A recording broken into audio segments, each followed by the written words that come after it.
لوگ کہتے ہیں نا ترقی چاہیے، کامیابی چاہیے، برائٹ فیوچر چاہیے. خدا کی قسم جس کے ماں باپ اس سے راضی ہیں نا، جس کے ساتھ ماں باپ کی دعائیں ہیں، اس کو پھر ترقی سے کوئی نہیں روک سکتا. اس کے بیڑے پار ہی ہونے ہیں. اور ساری دنیا واہ واہ کر رہی، ماں باپ پریشان ہے، وہ برباد ہی ہونا ہے. ماں باپ کو تنگ نہ کرو، بالخصوص ماں کی قدر کرو.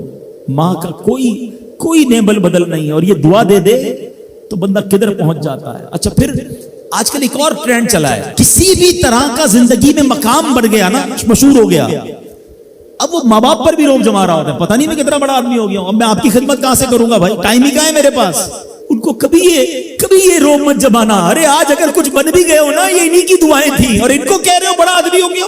حضرت موسیٰ کلیم اللہ علی نبینا علیہ الصلوۃ والسلام، کتنا بڑا مرتبہ ہے. اور آپ نے ایک بار اللہ کریم کی بارگاہ میں عرض کیا، مولا مجھے جنت میں اپنا پڑوسی دیکھنا ہے. ارشاد کیا ہوا کہ اے موسیٰ، جنت میں تیرا جو پڑوسی ہے وہ ایک فلاں علاقے کا کسائی ہے. آپ حیران ہو گئے، آپ نے کہا مولا مجھے ملنا ہے. ایڈریس بتایا گیا، آپ چلے گئے وہاں پر. ایک نوجوان نے دروازہ کھولا، آپ اندر گئے. گھر میں گئے تو دو بوڑھے ماں باپ، بوڑھی شخصیات تھی. انہوں نے حضرت موسیٰ کو دیکھا، آپ کی رسالت کی گواہی دی اور دونوں دنیا سے چلے گئے. وہ نوجوان کسی کام سے گیا، جب واپس آیا اپنے دونوں والدین کو دیکھا کہ دونوں کا انتقال ہو گیا ہے. تو کہا ہو نہ ہو آپ حضرت موسیٰ علیہ الصلوۃ والسلام ہیں.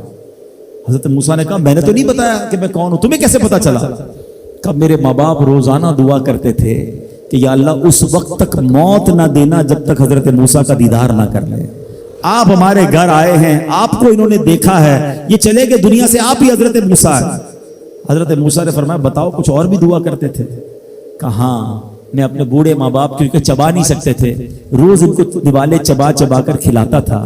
اور جب بھی کھانا کھلاتا تھا نا، میری ماں دعا کرتی تھی یا اللہ میرے بیٹے کو جنت میں موسیٰ کا پڑوسی بنا دینا. حضرت موسیٰ کہتے بیٹا تیری ماں کی دعا قبول ہو گئی ہے، تو ہی جنت میں میرا پڑوسی ہے. یہ ہے ماں کی دعا. اور یہ وہ دعا ہے جو بن مانگے مل رہی ہے، جو ماں کے دل سے نکل رہی ہے. آؤ میں بتاؤں کچھ بڑے آدمی، واقعی جس کو کہتے ہیں بڑا آدمی کون ہوتا ہے. امام اعظم ابو حنیفہ رضی اللہ تعالیٰ سے بڑا تو کوئی نہیں نا، کتنے بڑے وقت کے امام ہیں. مگر آپ کی والدہ ایک مسجد کے امام صاحب سے انسپائر تھی، مقرر تھے، وہ اچھے بیان کرتے تھے. تو آپ کو وہ کہتی کہ جاؤ وہ امام صاحب سے مسئلہ پوچھ کے آؤ. خود مفتی اعظم ہیں، امام ہیں کروڑوں حنفیوں کے. ماں کو یہ نہیں کہا کہ ماں پتہ نہیں میں کتنا بڑا مفتی ہوں، تم مجھے مسجد کے امام کے پاس بھیج رہی ہو. آج تو یہ ڈائریکٹ جواب دے دیتے ہیں نا، مجھے پتہ نہیں میں کون ہوں، مجھ سے بحث کر رہی ہو، اتنی کتابیں پڑھی. ماں تم نے تو پڑھا ہی کچھ نہیں. ابو جان آپ کو دنیا کا کیا پتا، مجھے پتا ہے. سنو امام اعظم، یہ ایسے نہیں بنتے بڑے لوگ. ماں کو کہتے ٹھیک ہے ماں، مسجد کے امام کے پاس جاتے، اس مقرر کے پاس جاتے. وہ کہتا حضور آپ مجھ سے مسئلہ پوچھنے آئے، آپ دنیا کو مسئلے بتاتے ہیں. کہ کیا کروں، ماں نے بھیجا ہے. کہ حضور جو آپ بتا رہے ہیں مجھے آپ ہی مسئلے کا جواب بتا دیں، وہی میری طرف سے ماں کو بھی بتا دیں.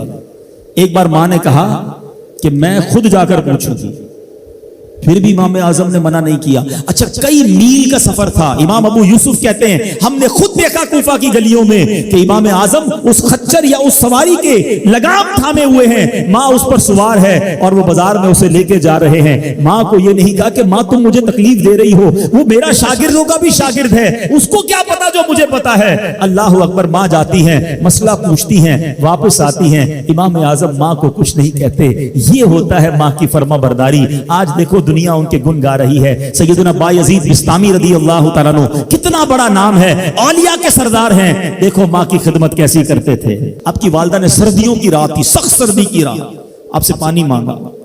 حضرت بایزید بستامی ماں کے پاس پیالہ لے کر گئے تو ماں سو گئی تھی. ماں کے سرہانے پیالہ لے کر کھڑے رہے، رات بھر کھڑے رہے سخت سردی میں. پانی تھوڑا سا آپ کی انگلیوں پر گرا تو وہ پانی برف بن چکا تھا. ماں کی آنکھ کھلی، دیکھا بایزید بستامی بستر کے کنارے کھڑے ہیں. کہ بیٹا کیوں کھڑے ہو؟ کہ ماں آپ نے رات پانی مانگا تھا نا، اس لیے کھڑا رہا کہ نہ جانے کب آنکھ کھل جائے. اب جب پانی دینے کے لیے پیالہ الگ کیا نا تو وہ برف چمڑی سے چپک چکی تھی، تو جب وہ برف الگ ہوئی نا آج سے خون نکلنے لگا. حضرت بایزید بستامی رحمت اللہ تعالی کی ماں نے جب یہ دیکھا نا کہ بیٹا ساری رات کھڑا رہا اور اب اس کا ہاتھ بھی لہو لہان ہو گیا. حضرت بایزید بستامی کی ماں نے پتہ اس رات کیا دعا دی کہ کہتی یا اللہ میں اس سے راضی ہوں، تو بھی اس سے راضی ہو جا۔ دیکھو کیا مقام ملا، اولیاء کرام کے سردار بن گئے۔ یہ وہ دعائیں ہیں جو دل سے نکلتی ہیں۔ ماں باپ کی خدمت ایسی کرو، اب کہو نا ان کے دل سے دعا نکلے۔